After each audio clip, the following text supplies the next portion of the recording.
इस समय आप देख रहे हैं सबरस टीवी। मेरे यहाँ जगह बदली गई है। मुझे मुख्य अतिथि की भूमिका आदरणीय दादा दे देते हैं, लेकिन मैंने जानबूझकर ये भूमिका इसलिए नहीं ली कि हम इस वर्तमान परिवेश में और साहित्य प्रदेश में ऐसी मूर्धन्य ऋषि कवि ऋषियों की उपस्थिति है जहाँ पर अतिथि बनने से अच्छा है एक छात्र बन करके हम कुछ प्रयास करें और उनका आकलन हो सके, हमारा आत्माकलन हो सके। तो मैं शुरू करूंगा बहुत ही संक्षिप्तता से, क्योंकि हमारे लखन भाई जाने माने संचालक हैं। यद्यपि मैं शुद्ध हिंदी साहित्य की बात करता हूं और जब गुरुदेव की उपस्थिति है तो मैं कहना चाहूँगा आज हम भारतीय साहित्य के भावनात्मक अंतः संबंध की ओर कार्य कर रहे हैं और ये कविता का मंच है। भाषाओं और लिपियों में कितनी भी भिन्नता होने के बावजूद भी हमें जानते हैं कि सांस्कृतिक प्राण उनके एक से होते हैं और एक सांस्कृतिक प्राण एक से ध्वनित होते हैं, जैसे अपौरुषे वैदिक वाणी हुआ करती है। इस पूरी काव्य में सूर्य अगर हम प्रकृति से लें, थोड़ा सा मैं आपको जोड़ता हूं साहित्य के उस मूल से जोड़ता हूं जहां पर सूर्य जो है सावित्री यज्ञ करता है, सूर्य सावित्री यज्ञ करता है और अग्नि की अपने अंधकार की हवन देता है, अंधकार की हवि देता है।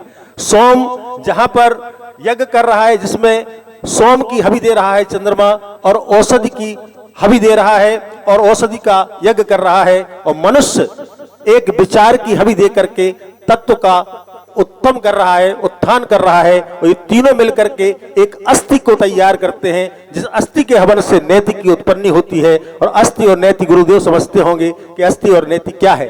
हमारे देश में ऐसी विभिन्नताएं आई जो हमारे यहाँ पुरातत्व, साहित्य, धर्म, पुस्तकालयों को खंडित किया गया, लेकिन हमारी भूगर्भीय ऊर्जा, साहित्य की भूगर्भीय ऊर्जा में उसी समय पर कंबन, कृतिवास, तुलसी, रामचरितमानस के रचयिता तुलसीदास ने हमारे इस देश की धरा को पुनः जीवंत किया, जागरूक किया। और आधुनिक आते आते तक जहां बांग्ला से बंकिम चंद्र चटर्जी का वंदे मातरम, आनंद मठ का वंदे मातरम हमारी एक आवाज बनी, हमारी भारत माँ की शान बनी, वहां से लेकर निराला के प्रणव निमंत्रण तक, प्रणव मंत्र तक हम पहुंचे हैं। ये हमारी भूमिका है। और आकर के मैं यहीं शुरू करता हूं कि वेदांत हमारा स्वाभिमान, वेदांत हमारा स्वाभिमान, सभ्यता हमारी सीता है।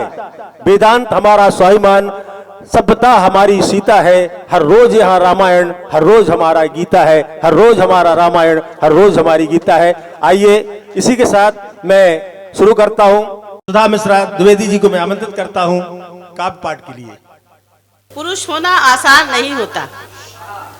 महिलाओं पर बहुत सी कविताएं लिखी जाती हैं, लेकिन पुरुष पर कविताएं बहुत कम लिखी जाती हैं। तो पुरुष होना आसान नहीं होता। बचपन से ठोक पीट कर उसे पत्थर का रूप दिया जाता है। बचपन से ठोक पीट कर उसे पत्थर का रूप दिया जाता है। हर पग पग पर उसे सिखाया जाता है कि तुम मर्द हो, तुम कभी मत रोना। हर पग पग पर उसे सिखाया जाता है कि तुम मर्द हो, तुम कभी मत रोना। न खोना आंसुओं को तुम, भले ही तुम्हारे भीतर बहा करे एक रिश्ता हुआ दर्द भरा झरना। वाह वाह। न खोना आंसुओं को तुम, भले ही तुम्हारे भीतर बहा करे एक रिश्ता हुआ दर्द भरा झरना। मेरी आंखों में, पर आंखों से कभी तुम बहने नहीं देना, पर आंखों से कभी तुम बहने नहीं देना। बांटना हर उस खिलौने को, बांटना हर उस खिलौने को अपनी बहन से तुम, बांटना हर उस खिलौने को अपनी बहन से तुम, पर उसे रोने नहीं देना। वाह वाह। बांटना हर खिलौने को अपनी बहन से तुम, पर उसे रोने नहीं देना। तुम पुरुष हो, पुरुष होना आसान नहीं होता। भले छा जाएं तुम पर हजारों गमों के पहाड़, भले छा जाएं तुम पर हजारों गमों के पहाड़, पर तनिक भी तुम अपना धीरज नहीं खोना। भले छा जाएं तुम पर हजारों गमों के पहाड़, पर तनिक भी तुम अपना धीरज नहीं खोना। ना रहे पिता का साया सिर पर, ना रहे पिता का साया सिर पर तो तुम पिता सम बन जाना। ना रहे पिता का साया तुम पर बहुत बढ़िया। तो तुम पिता से सम बन जाना। थामना डूबती नैया की पतवार, थामना डूबती नैया की पतवार, उसे डूबने नहीं देना। तुम मर्द हो धीरज नहीं खोना। वाह। ना रहे पिता का साया सर पर तो थामना डूबती पतवार नैया की पतवार, पर उसे डूबने नहीं देना। तुम मर्द हो कभी धीरज नहीं खोना। यही बचपन से घुट्टी हर पुरुष को मिलती है, यही बचपन से घुट्टी हर पुरुष को है मिलती। मुस्काता है वो ऊपर से, मुस्काता है वो ऊपर से, भले कितने भी कष्ट झेले वो, मुस्काता है ऊपर से भले कितने भी कष्ट झेले वो। अतः पुरुष होना आसान नहीं होता। नमस्कार।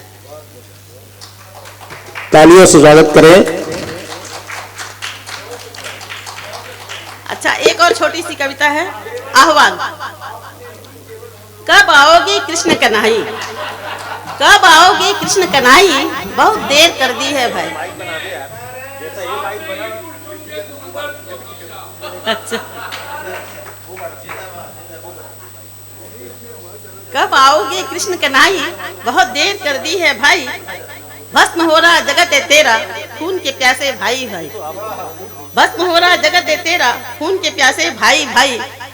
देखो बड़ा अनर्थ हो रहा, देखो बड़ा अनर्थ हो रहा, बाप यहाँ बेटे को रो रहा, मैया भटक रही है दर दर, यह कैसा अन्याय हो रहा।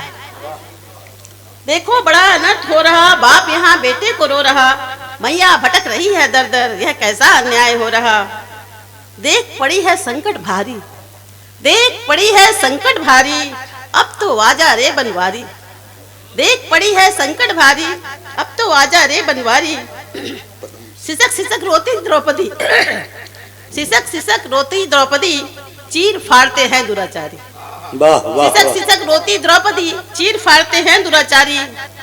बंसी की मधुर तान सुना दे, बंसी की मधुर तान सुना दे, अपनी लीलाएं पुनः दिखा दे। बंसी की मधुर तान सुना दे, अपनी लीलाएं पुनः दिखा दे।